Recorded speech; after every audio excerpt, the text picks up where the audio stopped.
Heat 1A was a great battle for 3 consecutive laps between the Elam Plus, the world record qualifier on the inside, and Miss Jackson Sports Bar with Mike Hansen with a better handling boat for this heat on the outside.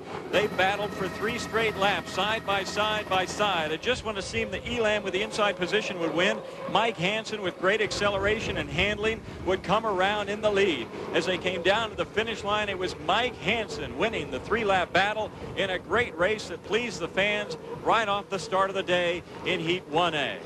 There was trouble on the inside of the rough water for everybody else.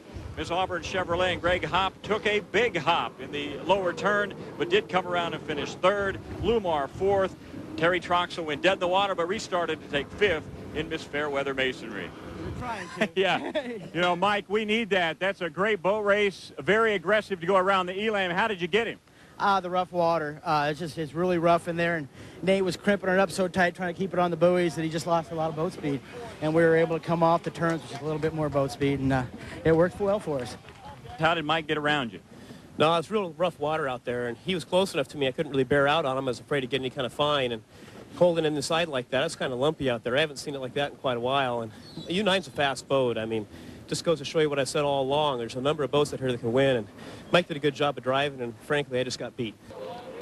In Heat 1B, it was Dave Vilwalk hitting the accelerator at just the right time at the start, not hitting the start line first, but with better acceleration than the field. And in lane number 1, the Budweiser with great handling got in and out of turn number 1 in great shape and went on to win Heat 1B. Trend West with Mark Tate ran faster laps in laps 2 and 3, but then a bearing out penalty had been called on the start on the Trend West, penalizing Mark Tate 1 lap, dropping him back to 5th place. It was a great battle between M-Corps and Oh Boy Alberto going through the lower turn as well. Very rough water as they battled for 2nd place. The Alberto came out. The M-Corps nearly went dead in the water. And it was Oh Boy Alberto and Steve David going on to take 2nd.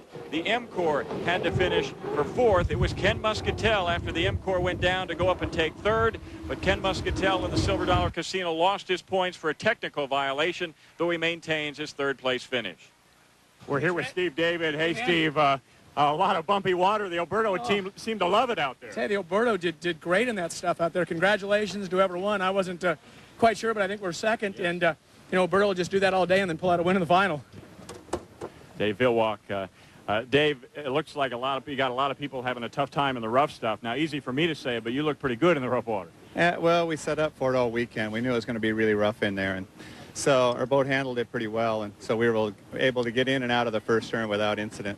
As you know, this turn 1 in Tri-Cities can be very dicey. The water gets rough and everything. How was it for you in lane 1? Is that the place to be? Well, I don't know. We'll see what happens to the wind, see what happens to the weather, do the best we can, and see what comes our way. Last year, we didn't have that opportunity to go to the inside lane anyway, so. Heat 2A on this Columbia River saw Jimmy King hit a great start and lead the field in rough water down to turn 1, and then run away from the field for his very first heat win of the year in the Lumar window film. Oh Boy Alberto running on the outside lane number 4, held off Jackson Sports Bar, which started in outside lane number 5 as they battled, but they finished 2nd and 3rd behind Jimmy King, celebrating his first victory of the year. Real quick, Mike, it's a 3-lap sprint, a lot of water to cover way on the outside there. Yeah, and David kept us way out there all the way around the race course, so we just couldn't work our way in. What's his deal? I don't know. He's driving. You ask him. Mike wanted me to ask you why you had him out in lane 8. Well, because I couldn't put him in lane 10. That's why. Well, that's against the rules. Oh, yeah. No, Mike is fast, man. You know, you just got to run your own course, try and keep him behind you. But great racer, and I saw him there the whole time. Yeah. Who invited Jimmy King to your party? I'm so glad to see Jimmy win. He's got a great team. Jimmy and I have been racing against each other for 23 years now. He's a great shoe. You put him in the right boat, the guy's going to win some races. It was great. The fans loved it. We'll see you throughout the day. Thanks, Trent. All right, Steve David, a strong 2nd in the Alberto. He's got great points. There is your winner, Jimmy King. Steve David coming down to congratulate him.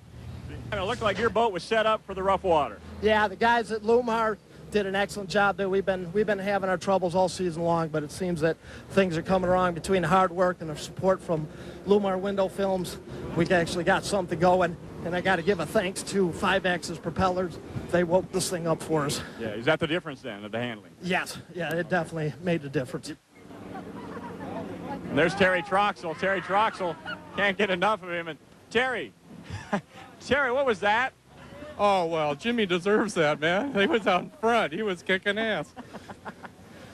The exciting action for this 2002 Budweiser Columbia Cup continued in Heat 3A as the boats hit the line flying, and in turn one, the Budweiser was penalized 1 lap for bearing out and nearly pushing the Elam outside the outer course marker buoys.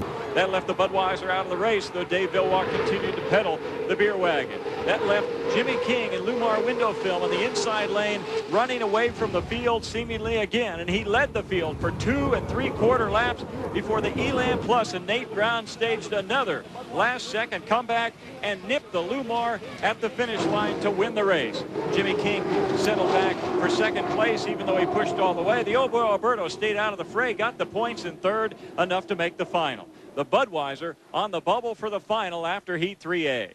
Dave, they apparently called a lap penalty for bearing out. When did you find that out?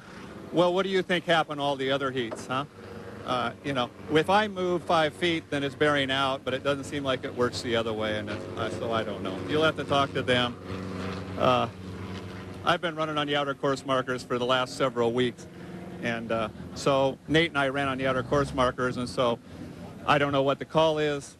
I don't know if it's right or not, but you guys have to go look at the overhead and make the call. All right, Dave Villwalk, driver of the Budweiser, upset. He's just resigned himself to the officials, and off he heads to the trailer. Heat 3B on this Columbia River race course was a dandy as well, as Mark Tate, the veteran out of retirement this year, needed a victory to make the final, and victory is what he was after. He hit the line first and led the field, and then trying to hold off the Jackson Sports Bar, which pushed and pushed and pushed with Mike Hansen, but finally it was the Trend West winning it. Going away, Jackson's goes ahead and settles for second. They'll both be in the final. There was in lap 1, turn 1, a near catastrophe, an accident with the M-Core and Mike Weber as the boat got sideways and lost the tail fin section, but they did not stop the heat as Mike was in communication and was okay. Mark, it was a must-win situation. You did exactly what you needed to do.